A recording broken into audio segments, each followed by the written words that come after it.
Belagavi breaking.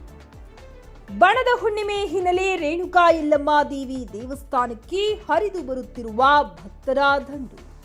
Belagavi ಜಿಲ್ಲೆಯ ಸವದತ್ತಿ ತಾಲೂಕಿನ ಉಗರಗೋಳ ಸಮೀಪದ ಯಲ್ಲಮ್ಮನ ಗುಡ್ಡದಲ್ಲಿ ಬಣದ ಹುಣ್ಣಿಮೆ ಅಂಗವಾಗಿ ಶನಿವಾರ ಜಾತ್ರೆ ನಡೆಯಲಿದ್ದು ಆದ ಕಾರಣ ಇಂದು ಶುಕ್ರವಾರ ಬೆಳಗ್ಗೆಯಿಂದಲೇ ಅಪಾರ ಸಂಖ್ಯೆಯಲ್ಲಿ ಭಕ್ತರ ದಂಡು ಹರಿದು ಬರುತ್ತಿದೆ. ಭಕ್ತರು ಸರದಿ ಸಾಲಿನಲ್ಲಿ ನಿಂತು ದೇವಿ ದರ್ಶನ ಪಡೆಯುತ್ತಿದ್ದಾರೆ. ಹೊಸ ವರ್ಷದಲ್ಲಿ ಜಾತ್ರೆ ನಡೆಯುತ್ತಿರುವುದರಿಂದ ಭಕ್ತರಲ್ಲಿ ಹುಮ್ಮಸ್ಸು ಮೂಡಿದೆ. ಜಾತ್ರೆಗೆ ಬರುವ ಲಕ್ಷಾಂತರ ಭಕ್ತರಿಗೆ ಅಗತ್ಯ ಮೂಲಸೌಕರ್ಯ ಕಲ್ಪಿಸಲು ಬೆಳಗಾವಿ ಜಿಲ್ಲಾಡಳಿತ ಹಾಗೂ ಯಲ್ಲಮ್ಮ ದೇವಸ್ಥಾನ ಅಭಿವೃದ್ಧಿ ಪ್ರಾಧಿಕಾರ ಕ್ರಮ ಕೈಗೊಂಡಿದ್ದು, ಶುಕ್ರವಾರ ರಾತ್ರಿ ಇಡೀ ಭಕ್ತರು ಹರಿದು ಬರಲಿದ್ದು, ಶನಿವಾರ ಬೆಳಗ್ಗೆ ಹೊತ್ತಿಗೆ ಏಳುಕೊಳ್ಳದ ನಾಡು ಭಕ್ತರಿಂದ ಕಿಕ್ಕಿರಿದು ತುಂಬಲಿದೆ. ನಂತರ ಗುಡ್ಡಕ್ಕೆ ಸಂಪರ್ಕ ಕಲ್ಪಿಸುವ ಉಗರಗೋಳ, ಜೋಗುಳಬಾವಿ ಮತ್ತು ಸವದತ್ತಿಯ ನೂಲಿನ ಗಿರಣಿ ಮಾರ್ಗಗಳಲ್ಲಿ ವಾಹನ ದಟ್ಟಣೆ ಹೆಚ್ಚಿದೆ.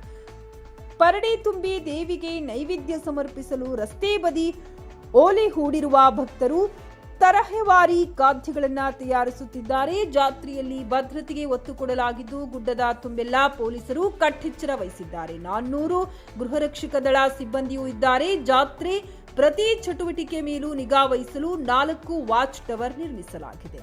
ವರದಿ ರಾಜು ಮಹೇಂದ್ರಕರ, ಟಿವಿ 11 ಕನ್ನಡ, ಸವದತ್ತಿ.